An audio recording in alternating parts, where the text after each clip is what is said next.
Well, joining me now from Norwich is Adam Dury, who's a meteorologist at Weatherquest. A very good morning to you. There's been lots of warning in advance of this weather coming through. It's been very well forecast. Is that largely in part to the fact we've seen all this weather coming in, this polar vortex over the Atlantic? Well, I think really the polar vortex there's not really much link at the moment as suggests that this weather is due to it. Obviously, we've had quite a cold sort of end of January into February. There's no real signal that was purely caused by the polar vortex itself. But obviously, this snow event has been fairly well forecast for the fact that we've had generally Atlantic low pressure, fairly cold air that came from northeast.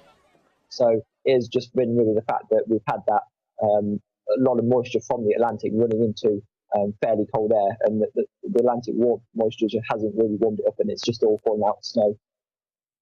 And just sort of meteorologically speaking, am I right in thinking that predicting snow is actually really quite difficult to do accurately?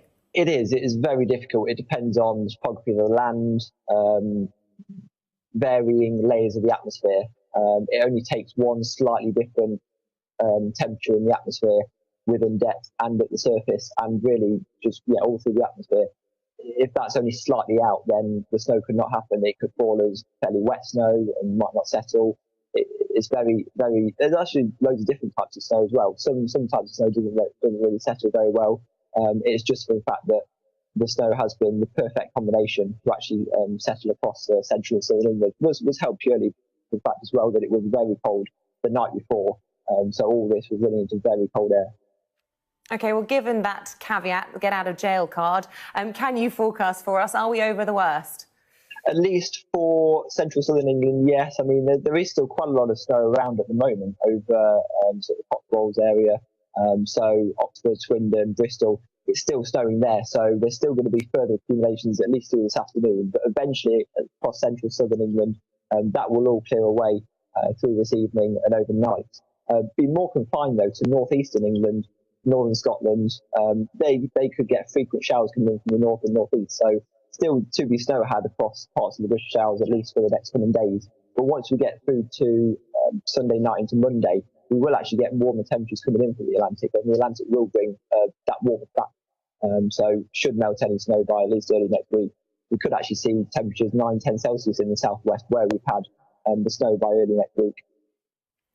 Interesting you say that. So there's always that big sort of disparity between the north and the south. But we've seen these really low temperatures up in the Scottish Highlands in Braemar, minus 15.4, I think, was the record. Are we seeing more record-breaking lows in terms of temperature? Are we seeing evidence of climate change, can you predict? I wouldn't say so, no. I mean, obviously, there's differencing of climate changes and temperature swings, but that is just generally the bigger temperature swings. So, I mean, obviously, we've had... it was fairly warm, to be honest, the start of winter in December. So it's kind of accounting for that. We've got the colder weather coming in now. There's no real sign that it is getting colder. We've had the cold temperatures before in the past. So it's just that this period of weather, or this period of climate that we're in at the moment, we may be getting to a slightly cooler stage, but we were in a warmer stage. The climate varies like that. OK, thanks very much, Adam Dury. Really good to get your expertise.